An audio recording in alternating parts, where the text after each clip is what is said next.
There are certain words that seem to go around in our social vocabulary because of things going on. One that's been kicked up within the last few years is narcissist and narcissism.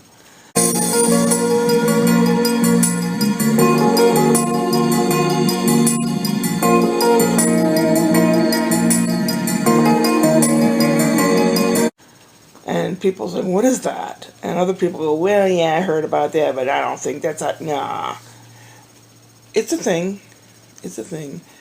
And CPTSD, which is a continuing, ongoing post-traumatic stress disorder.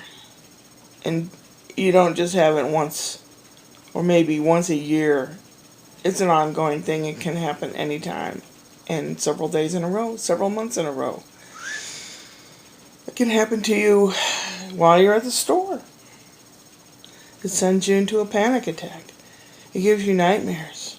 It makes you sick to your stomach. You don't want to sleep because you'll go back into that land. You can't watch anything on television or hear stories about anything like this, or it sends you back. And that last president that we had is a narcissist. Usually their parents or one of them was a narcissist. And it ingrains an abnormal way of life. And usually involves neglect because the narcissist is into themselves. Okay, folks. I'm going to try to make it short, okay? And I always say that. I was raised by a narcissist mother. Well, actually, wasn't raised. She sat and watched her soap operas and drank and smoked. We went outside and screamed and hollered and ran around, and my grandma lived half a block away. I know my childhood through my grandma's house and my grandma and my grandpa. Because my mother, she didn't want to cook, so she didn't. Or if she did, we got greasy hamburger, that she didn't even take the grease out. Well, she had a steak. Or if she had the same thing we did, she would dole out just a little bit for us and take this giant, what they call the lion's share of the food. And anytime you had a question, she'd slough it off, or she'd ignore you. Because if you ignore it, it'll go away. Or she'd say, you'll find out when you grow up. There was not much nurturing. Really, it wasn't. And we didn't really go to the doctor. We only went to the doctor before school if we needed shots for school.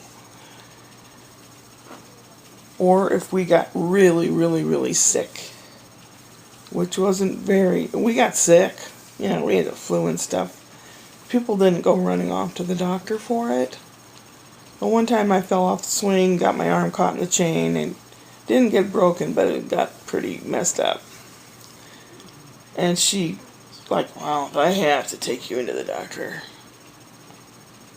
Kind of attitude. And anytime we went to the doctor, the receptionist would say, oh, that cute little girl. She looks just like her mama.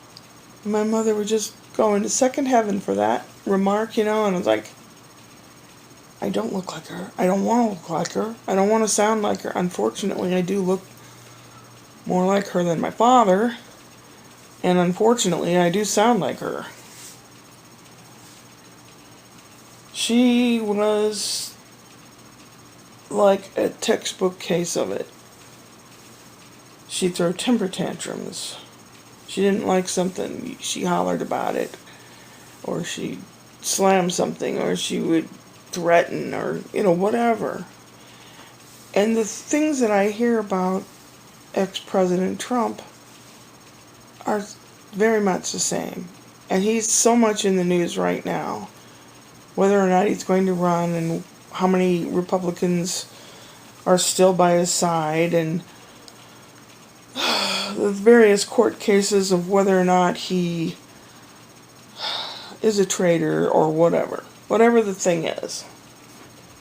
I understand a narcissist, and I understand where they're coming from. Because I had to live under one.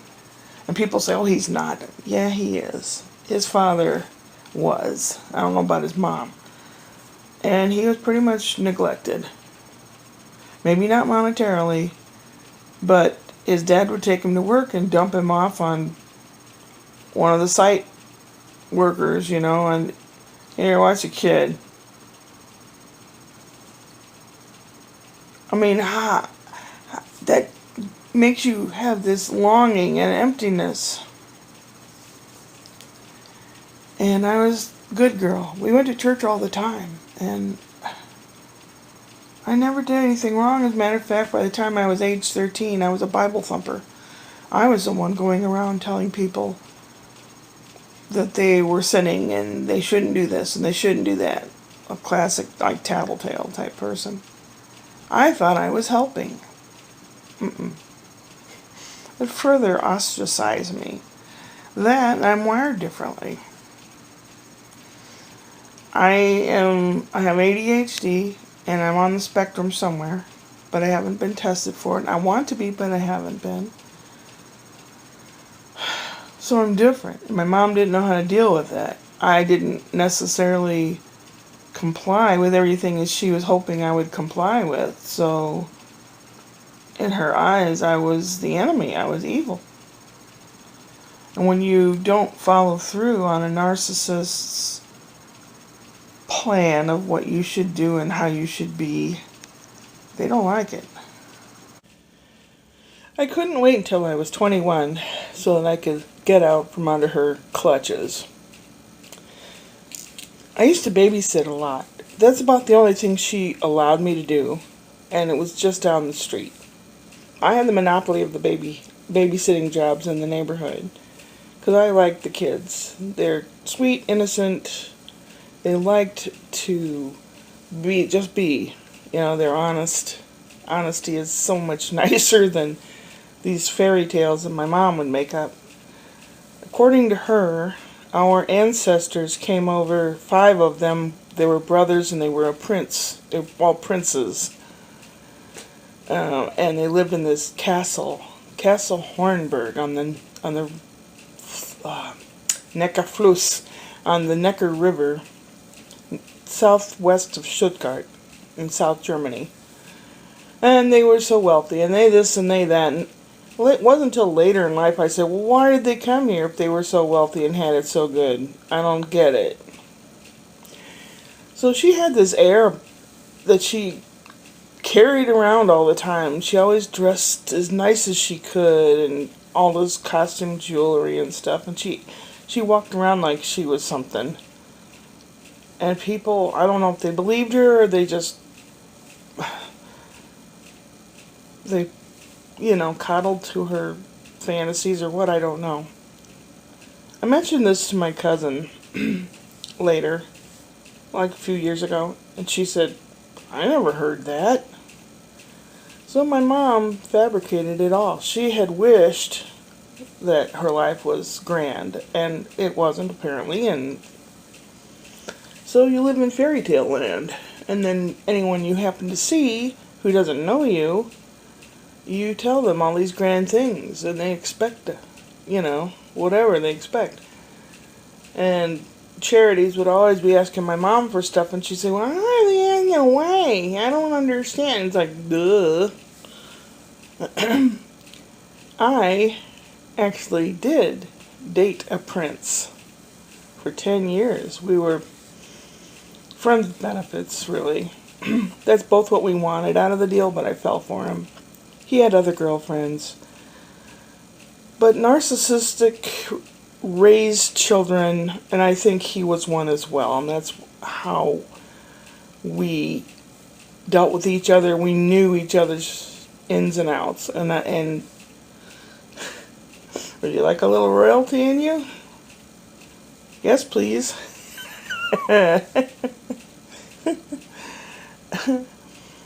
He was on the register and everything. You can look it up. He was, his area that he controlled is San Dinicandro, which is the back of the Italian boot near the ankle, that area.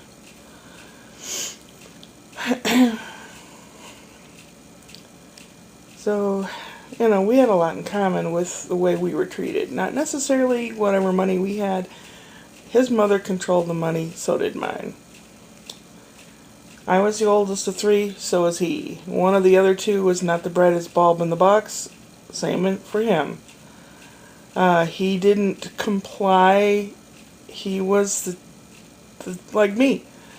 So he was treated like crap. And then his father basically left. And he didn't really have any good role models, so he grew up doing whatever he did. And I totally understood him inside and out. And I think he understood me, which is why he hung around so long. Otherwise, I'd have been tossed to the curb, I suppose. But anyway, these grand ideas, narcissists have grand ideas. They also find a patsy. They also find somebody to be their little henchman, to be their yes man. My brother Richard was her yes man. Narcissists don't want you to have any self-esteem. They want you to just be a follower and follow what they want. So when you're finally grown up, and let's say they pass away or whatever, there you are, not knowing what to do. And you have to learn how to be a person. And especially if you're wired differently, it's really difficult. I'm known as a weirdo probably, but I don't know. Anyway, the whole point of this was to tell you that I've been having these dreams again. Oh, I know. Right when I was 21, I couldn't wait to leave her, because you're under my roof, you're under my rules, and if you're not going to do what I want you to do, I'm going to make life hell for you. Well, I used to babysit all over the neighborhood. Well, basically all down in this court on a street called Kew Gardens Court.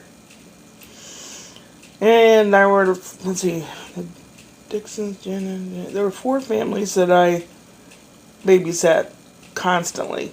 And that's how I made some pocket change or whatever in those days. And one of them took their kids to see this kids play, which my ex-husband was in. He played the Purple Prince, who was a grown-up baby, basically.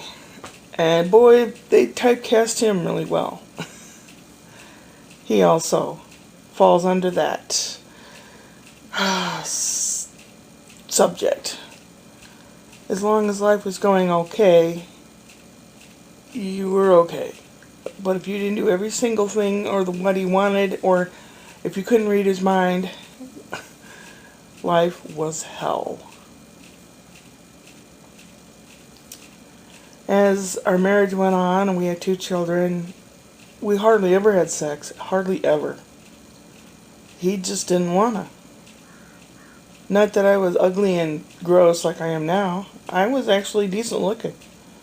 I weighed 125 pounds for years.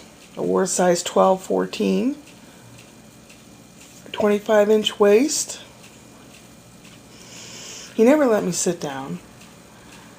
I always had to be working, scrubbing the floor, cleaning the dishes, dusting, doing something.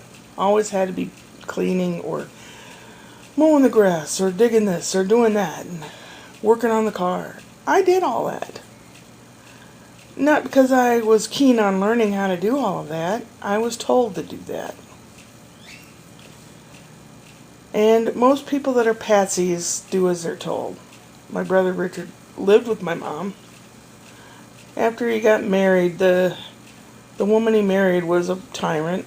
She had a heart attack and died, so he moved back in with my mom.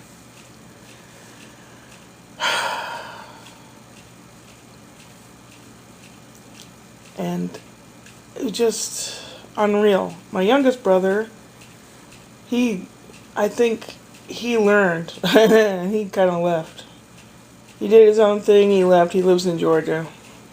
I told him many times, you should be glad you're not here. I don't know if he truly understands it. He might get a grasp of it, but the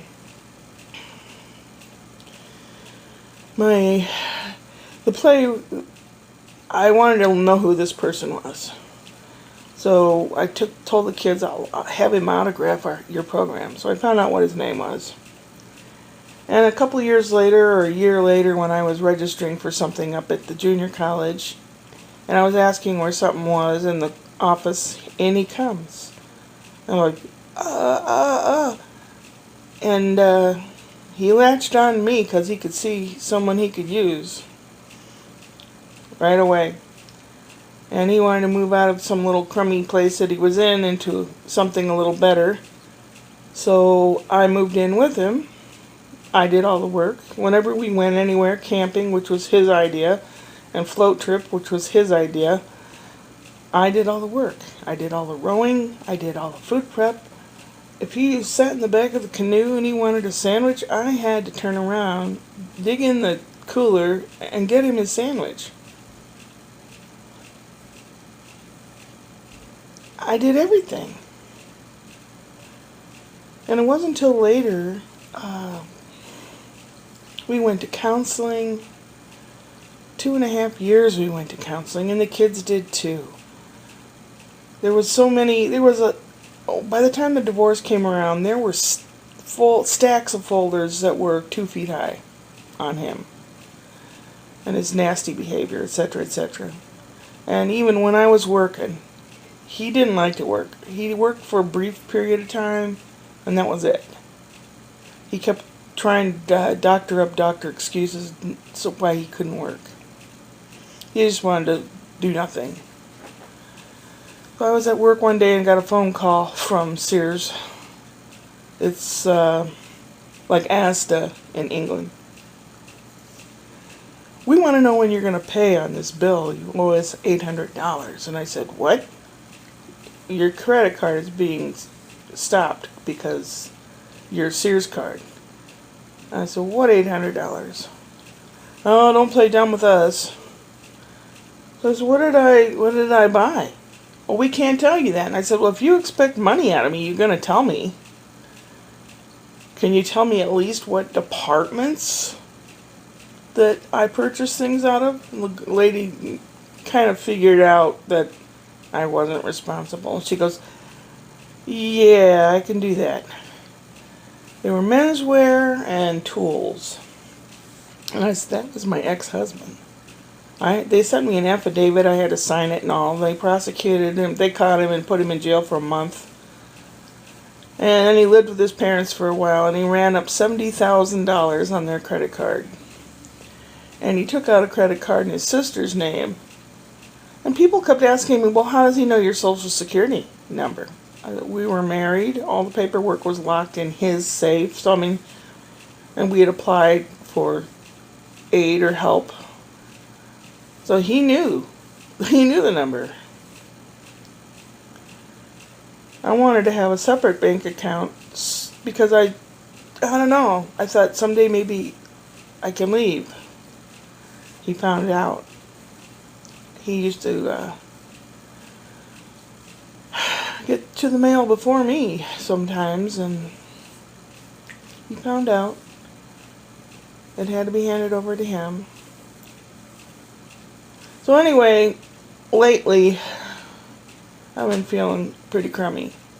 And with all this stuff on TV about Trump and these guys being traitors and those guys doing this and those guys doing that and this lie and that lie and hiding the fact, it's like brought back all this stuff with me. And I am afraid I don't want to go to sleep. When I go to sleep, I have these terrible dreams. Last night was no exception. Actually, this afternoon, I fell asleep at like 1 o'clock and I slept for an hour.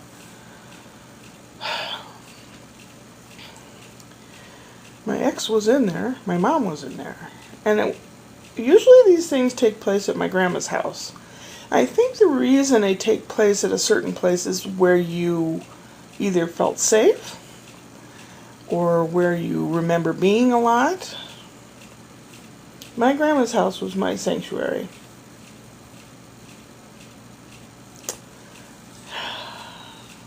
My grandparents were always kind to me.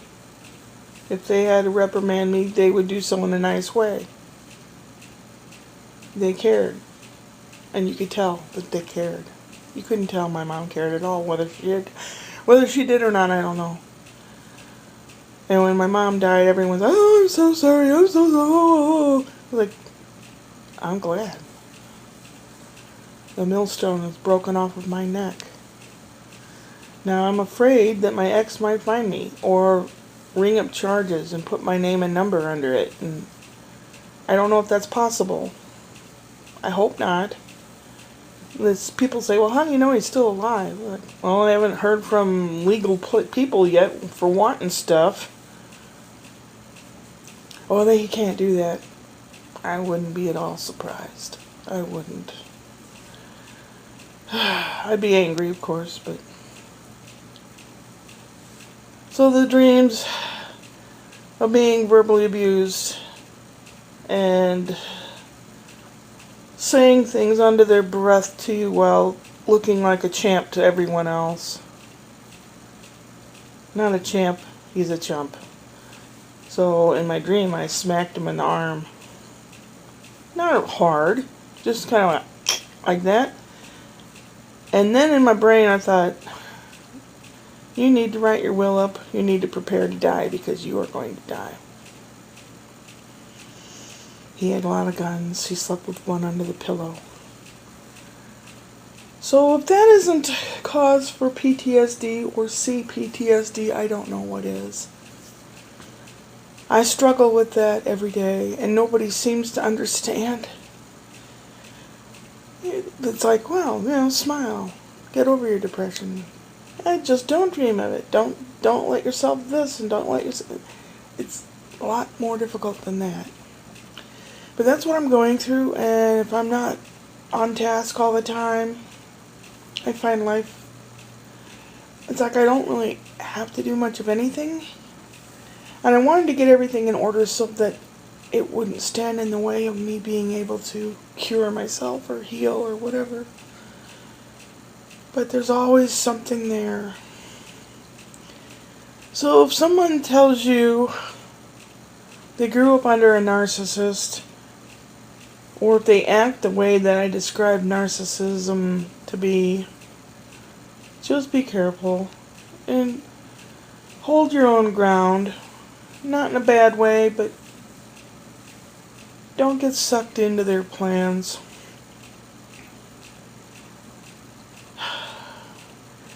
And you generally leave one bad situation, go to another, because that's all you know. So I'm trying to tell you, I was trying my hardest to break this whole cycle. And it's hard. It's hard not to lash out at your kids or anything like that. And I have been trying to be the nicest person I can be. It's hard to be the one that breaks a bad cycle. And when people make fun of me at the store, like some young kid did again yesterday. These two guys are walking past me, and I had this shirt on that says, I'm into fitness, whole pizza in my mouth.